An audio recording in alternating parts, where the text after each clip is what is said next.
Chef Namae from Tokyo, L'Effervescence. Let me introduce my short introduction of my life and career. I was born in Yokohama, which is next to Tokyo, and then grew up in Tokyo, so pretty much a like city boy in Japan, and then became a chef with some funny reason because after I entered the university, I was studying about the politics, especially for the third world, like developing countries. Then I was learning about the history and politics about Africa and Southeast Asia and Latin and South America, most of the part which suffer from East and West problem and North and South problem. But the thing is, after I entered the school, I left my parents' home and I needed to earn the money to make up my life out by myself. So I started to work at the dishwasher and Italian cooking, and they gave me the great treat, like they gave me money, salary, but also they fed me a lot of pasta, which was really delicious at the time. So since then, I'm chef, still doing working in the kitchen, but also now these years, maybe past 10 years, I am thinking about the different aspects about the future of maybe the gastronomy or even the whole food industry. So I didn't bring any presentation today, but I think it will be good to talk about this theme. To what extent should we honor the tradition? Does tradition hinder the creative process? Because it's obvious that my restaurant name is French, called L'Effervescence, and I was trained by a French chef called Michel Bras, who has the great restaurant. Used to be 3 Michelin star, but his son Sebastian just abandoned. Just reject the Michelin guide evaluation. And then I worked for him at another restaurant, his second restaurant in Hokkaido, and I was working for him for 5 years. So that made my cooking fundamental, and still it's a basic of my cuisine. But I grew up in Japan. Of course, I was grown up with a Japanese flavor, but also I was kind of westernized, because after the World War II, Japanese government has been controlled under the power of bigger capitals, basically the American army, and then they tried to change our dietary custom. So when I was eating the school lunch, I was fed by the wheat consumption, means that mostly we are served the bread. So only 1 or 2 times in a month we are served the steamed rice. So, but for me, like as a child, it was pretty normal, because that was what it was, and then every children will accept the situation naturally. So I was grown up in Japanese flavor at home, but also raised up by European food culture, like mixed culture together. So when we talk about the tradition, what's the role of the tradition is that maybe the tradition is try to make the people survive depending on the local products which we can source all around surroundings. But also tradition makes the culture makes our identity. So the people always craving for being who you are, and then the ultimate goal of the life might be try to be as yourself. So it's if the culture doesn't exist, you cannot identify yourself, and you cannot identify where you belong, and then you cannot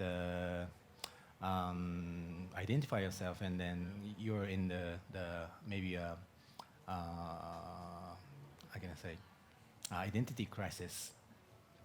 So I was grown up in this mixed culture in Tokyo, and then I got a big influence by European chef. So my cooking is initially really French, inspired by a French chef, but now it's going back to the root and more deeper to Japanese flavor and using a lot of dashi that I did the masterclass next door 2 hours ago.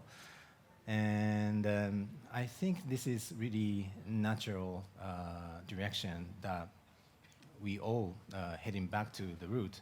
And also this is the idea that we can be peaceful and then not fighting each other to source the products, because you need a measurement, you need a ruler if you belong to some culture, and you need the sense of the value through the each culture. So each culture has a different ruler and different measurement. But after maybe the industrialization and after the globalization, or maybe after the internet world, so many information has been shared freely, and then we are kind of getting into the so confused situation that led to the power leading culture will conquer the smaller and then weaker culture, and then try to rule the world. But I don't believe those kind of international and global measurement will keep it our life healthy, and also our earth and our nature healthy, because all the time those kind of big power will getting bigger and bigger and then cannot stop by themselves. So now it's time to break this power into smaller pieces. Somebody would call it local, somebody call it regional, or somebody call it tribal or ethnic. And then we should be proud of our own culture, but not like ignoring the other differences and different culture, and then appreciate what you're facing right now, and then try to be happy with the humble way of life.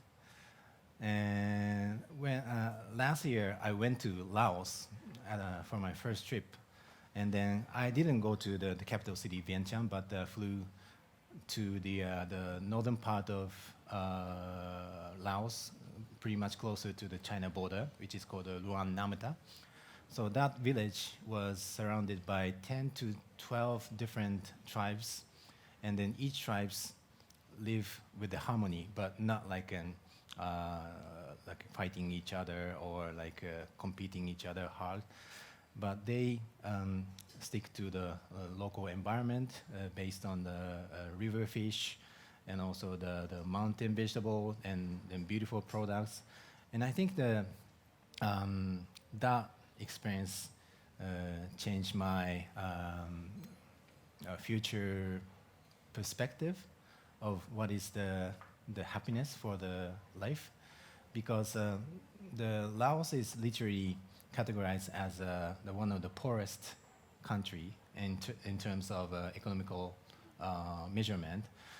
But I feel they're really spending happy time and happy life with a humble happiness. Then I went to the one market, and I think that market in Luang Namata was the best and the most beautiful market in the world, because I traveled 16 different countries last year, and then 14 different countries in 2016. So every time I visited a different country, I tried to go to the local market.